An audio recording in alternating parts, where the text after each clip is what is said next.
मंत्रिपदासाठी विशाल पाटील कोणाचा दार ठोठावणार हा सध्या सांगली सोबतच संपूर्ण महाराष्ट्रासाठी चर्चेचा विषय बनलाय। कारण विशाल पाटील यांनी नुकतंच केलेलं एक वक्तव्य ज्यातून ते काँग्रेसमध्ये परतणार नसून मंत्रिपदाची संधी मिळाल्यास दुसरीकडे जाणार असल्याचं त्यांनी स्पष्ट केले।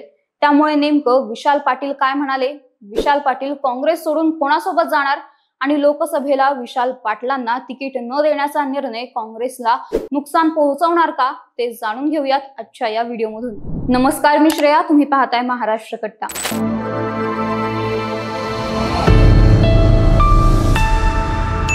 महाराष्ट्र राज्य पत्रकार संघ मुंबई यांच्या वतीने सांगलीत डिजिटल मीडियाचे राज्य अधिवेशन पार पडले। यावेळी विशाल पाटील म्हणाले की मंत्री जयकुमार गोरे हे सांगलीचे जावई आहेत।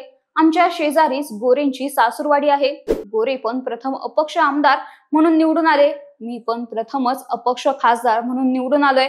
भविष्यात मी काँग्रेस सोबत नाही तर दुसऱ्या कोणत्या तरी पक्षात जाईल। जसे गोरेंना मंत्रिपद भेटले तसे मला देखील पुढे जाऊन मंत्रिपद मिळेल अशी आशा आहे। आम्ही पण पुढे जावे अशी आशा आहे, असं वक्तव्य करून विशाल पाटील यांनी ते काँग्रेस सोबत जाणार नसल्याचं स्पष्ट केले।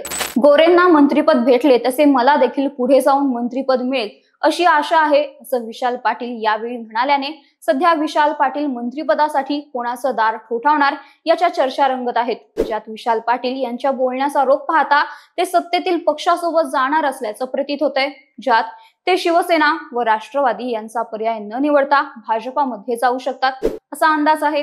कारण खासदार झाल्यानंतर आता विशाल पाटील यांचं पुढचं लक्ष मंत्रिपद आहे। विशाल पाटील यांना मोठी राजकीय पार्श्वभूमी लाभली आहे। त्यात त्यांच्या मतदारसंघात त्यांची असलेली प्रचंड लोकप्रियता निवडणुकीच्या वेळेस दिसून आली आणि कोणत्याही पक्षाचं चिन्ह सोबत नसताना त्यांनी मिळवलेला 1 लाखांहून अधिक मताधिक्याने विजय हा त्यांच्या लोकप्रियतेची ग्वाही देत होता।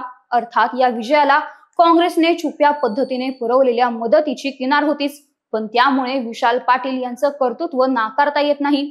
विशाल पाटील यांचं हेच कर्तृत्व, त्यांना लाभलेला राजकीय वारसा या सगळ्याचा विचार करता आधीच जागांची कमी असताना भाजपा त्यांना पक्षप्रवेश करण्याच्या बदल्यात मंत्रिपद देण्याची शक्यता वर्तवली जाते। देशासह राज्यातील काँग्रेसची परिस्थिती पाहता काँग्रेसला परत त्यांचं गतवैभव प्राप्त करणं सोपी गोष्ट नाहीये।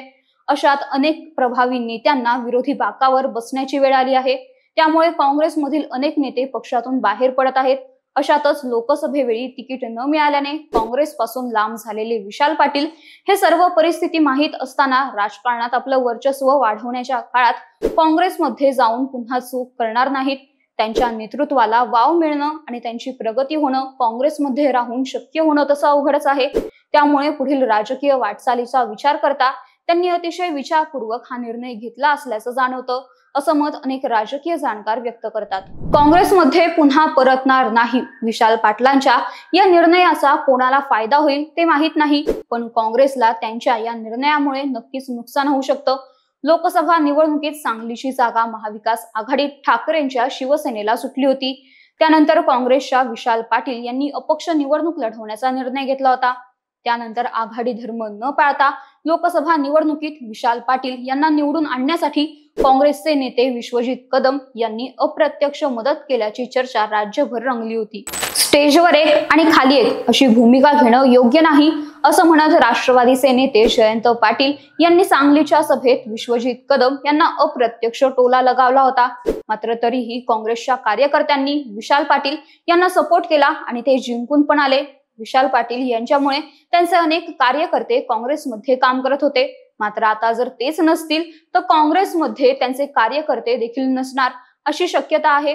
परिणामी काँग्रेसला विशाल पाटील यांच्यासारखं नेतृत्व आणि त्यांचे असंख्य कार्यकर्ते गमवावे लागणार आहेत। त्यामुळे विशाल पाटील यांच्या निर्णयाचं काँग्रेसला नुकसान होणार एवढं मात्र नक्की। ज्याला लोकसभेला विशाल पाटलांना तिकीट न देण्याचा निर्णय कारणीभूत आहे अशी चर्चा आहेत। विशाल पाटील कोणत्या पक्षात जाणार, विशाल पाटलांना मंत्रिपद मिळणार का, यावर तुम्हाला काय वाटतं ते कमेंट करून नक्की सांगा। आणि या व्हिडिओला लाईक, शेअर आणि महाराष्ट्र कट्टा या आमच्या YouTube चॅनलला नक्की सबस्क्राईब करा। धन्यवाद।